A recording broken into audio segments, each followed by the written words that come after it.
오늘 우리에게 주시는 하나님 말씀은 사사기 1장 11절에서 21절까지의 말씀입니다. 거기서 나아가서 드빌의 주민들을 쳤으니 드빌의 본 이름은 기럇세벨이라.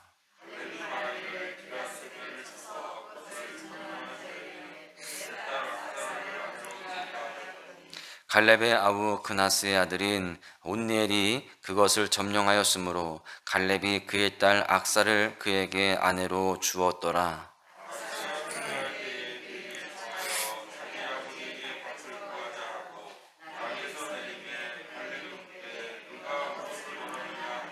이르되 내게 복을 주소서. 아버지께서 나를 남방으로 보내시니 샘물도 내게 주소서 하매 갈렙이 윗샘과 아랫샘을 그에게 주었더라.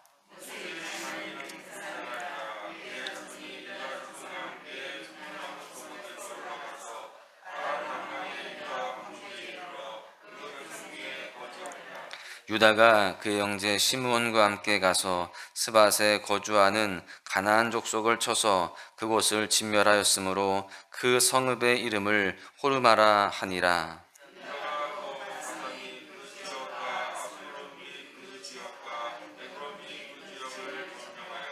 여호와께서 유다와 함께 계셨으므로 그가 산지 주민을 쫓아내었으나 골짜기의 주민들은 철병거가 있으므로 그들을 쫓아내지 못하였으며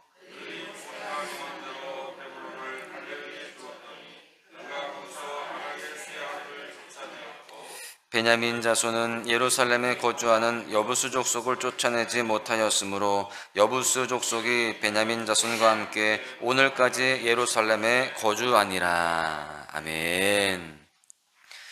사사기는요, 여호수아 죽음 이후에 약 350년간의 사사시대의 역사를 기록한 책입니다. 사사기를 크게 세 부분으로 나눌 수 있는데요. 제1부가 1장에서부터 3장 6절까지의 말씀입니다. 이스라엘은 여호수아를 중심으로 7년간 가나안 땅의 그 중요 거점들을 점령해 나아갔습니다. 그리고 각 지파에게 땅을 다 분배를 했어요. 이렇게 가나안 족속의 주력 부대를 다 무너뜨리면서 땅 분배까지 끝났지만 그러나 아직 남아있는 잔존 세력들이 있었습니다. 패잔병들이 남아있는 것이죠. 땅은 분배되었지만 아직도 싸워서 쟁취해야 하는 그런 상황이었습니다. 그래서 여호수아의 죽음 이후에 이스라엘은 가나안 땅에 남아있는 이방 족속들을, 그 패잔병들을 완전히 몰아내야 하는 그런 사명이 있었습니다. 사사기의 서론, 즉 1부는요, 여전히 남아있는 이방인들을 쫓아내는 과정 가운데 일어난 일들을 기록하고 있습니다. 그리고 이후에 벌어질 사사기의 타락의 패턴이었던 타락, 징계, 부르짖음, 구원, 이게 12번 반복이 되거든요. 이런 악순환의 배경을 설명하고 있습니다.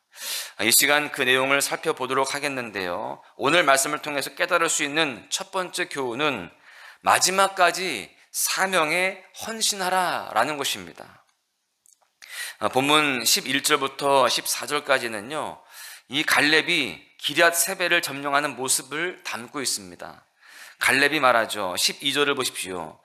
갈렙이 말하기를 기럇세벨을 쳐서 그것을 점령하는 자에게는 내 딸 악사를 아내로 주리라 하였더니, 여러분, 지금 이때의 갈렙의 나이가 85세가 훌쩍 넘었을 때입니다.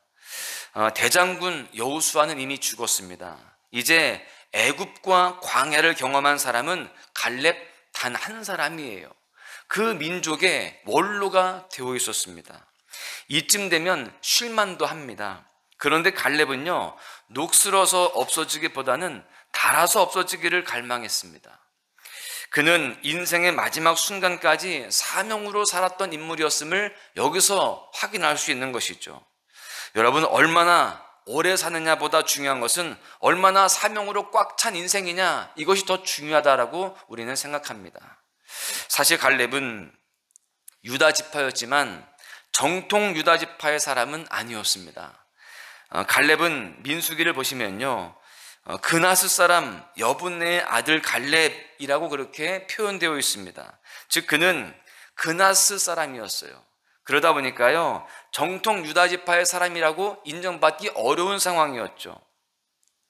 여러분, 마치 이 룻과 라합이 이방인이었지만 유대인 안으로 들어온 것처럼 이 갈렙도 그렇게 그나스 사람이었지만 유다 지파로 흘러 들어온 겁니다. 그런데 시간이 지나면서 유다 지파 사람들에게 인정을 받게 된 거예요. 그래서 광야에서 가나안 땅에 정탐하러 갈 때, 가데스 바네아에서 가나안 땅으로 정탐할 때에 이 유다 지파의 대표로 정탐을 가게 되었던 것입니다.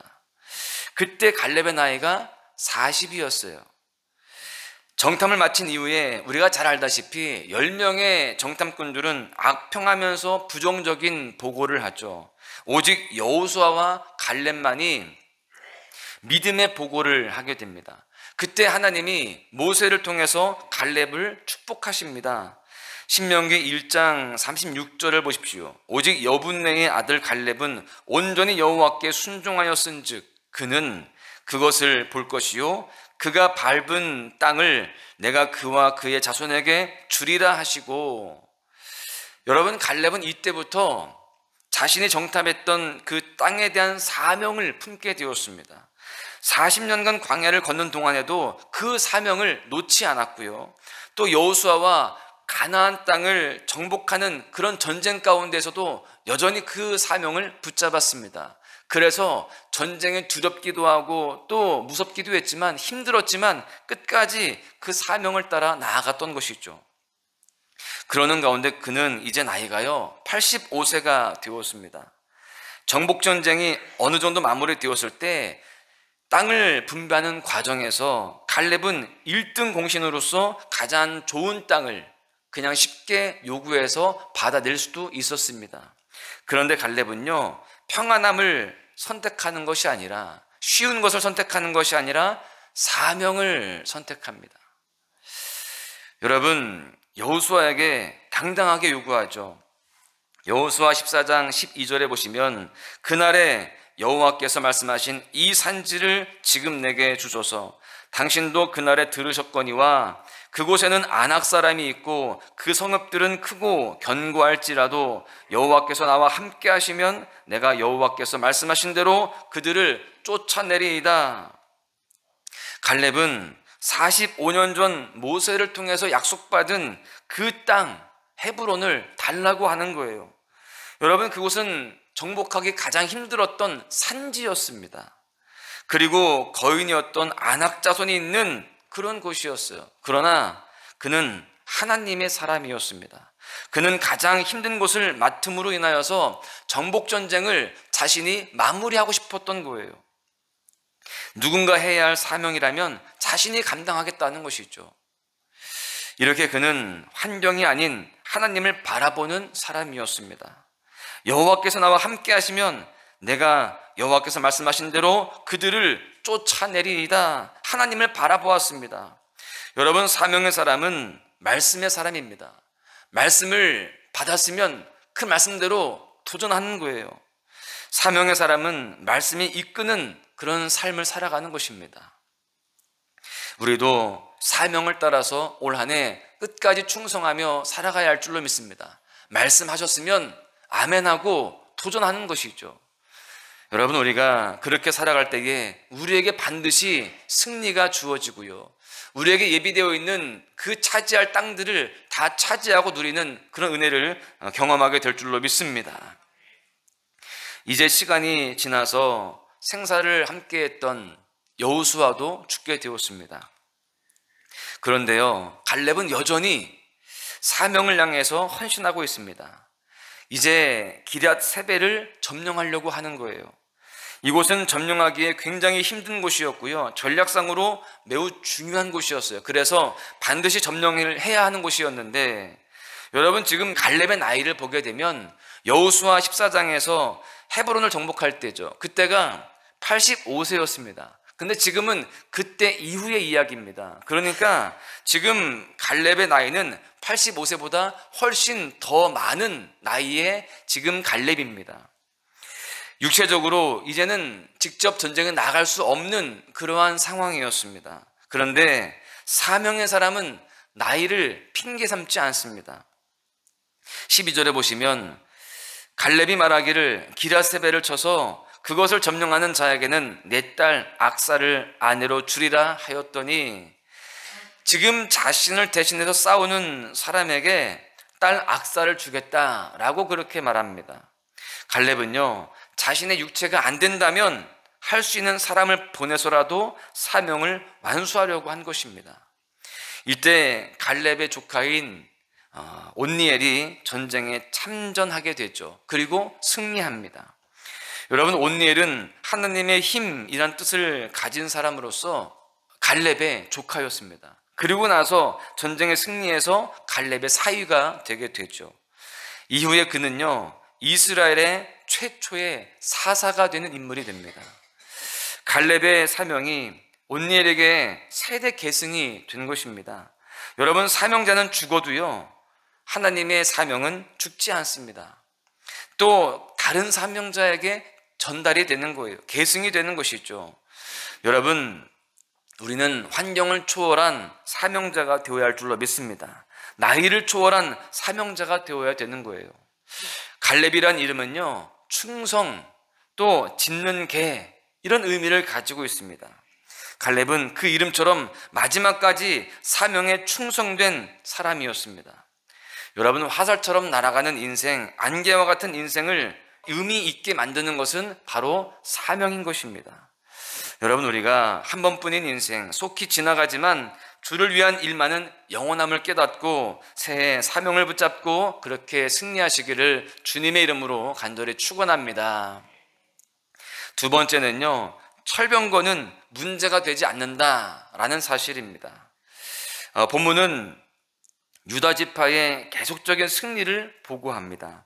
보면 17절에 보시면 유다가 그의 형제 시므온과 함께 가서 스밧에 거주하는 가나안 족속을 쳐서 그곳을 진멸하였으므로 그 성읍의 이름을 호르마라 하니라.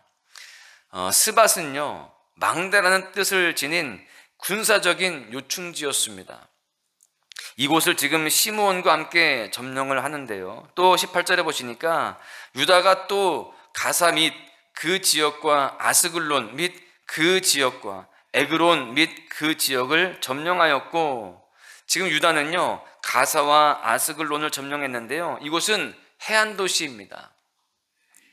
점령한 순서를 보시면 남쪽에서부터 북쪽으로 진행이 되고 있음을 알 수 있죠.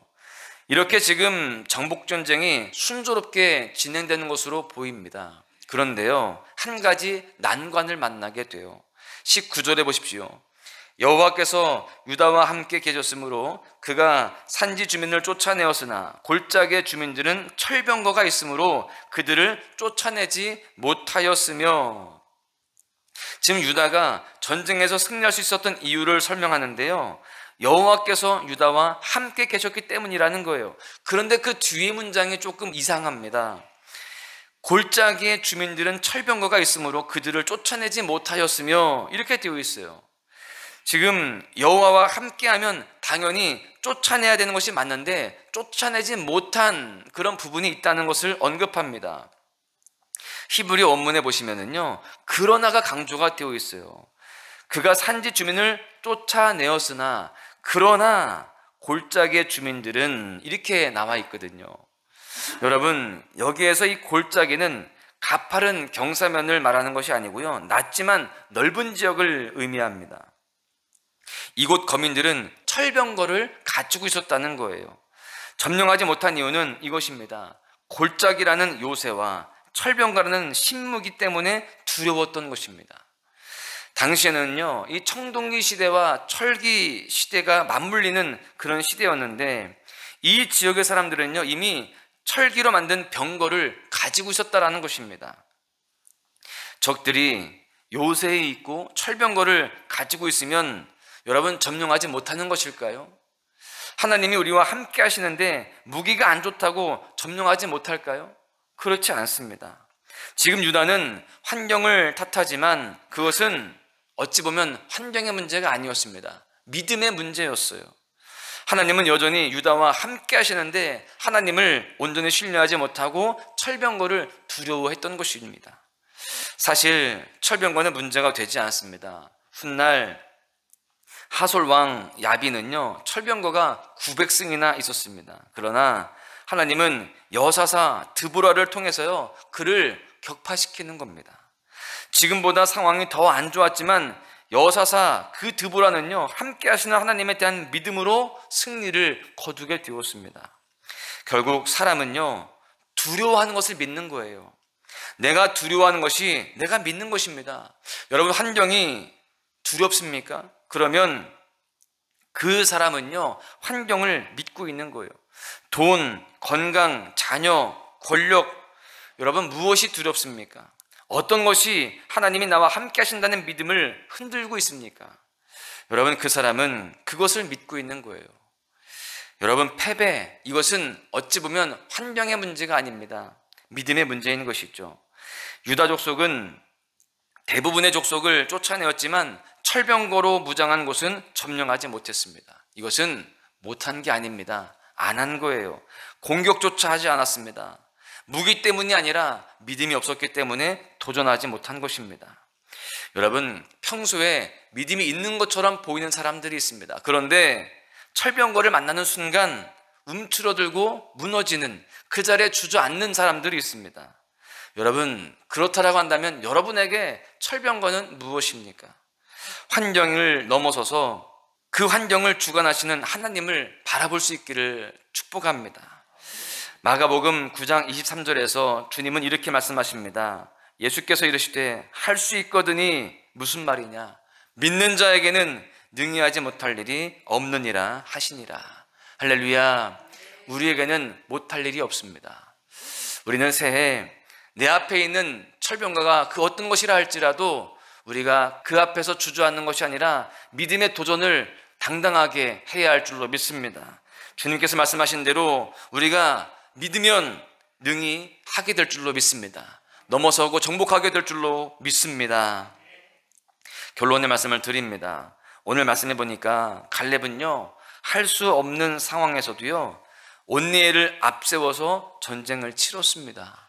반면 유다는요, 할 수 있는 상황에서도요, 시도조차 하지 않았어요. 이것은 환경의 문제가 아니라 믿음의 문제라는 말씀을 드렸습니다. 갈렙과 같은 믿음의 사람, 사명의 사람이 되시기를 축복합니다. 스스로 연약한 자라고 생각하지 마시고요, 자신의 생각이 아닌 하나님의 생각을 품고 나아가시기를 바랍니다. 그럴 때 우리는 하나님이 하시는 일들을 우리가 목도하게 되어지고 승리를 경험하게 될 줄로 믿습니다. 올 한 해 또 오늘 하루 그렇게 믿음으로 도전하시고 승리하여서 예비되어 있는 축복들을 다 차지하고 누리는 복된 삶이 되시기를 주님의 이름으로 간절히 축원합니다.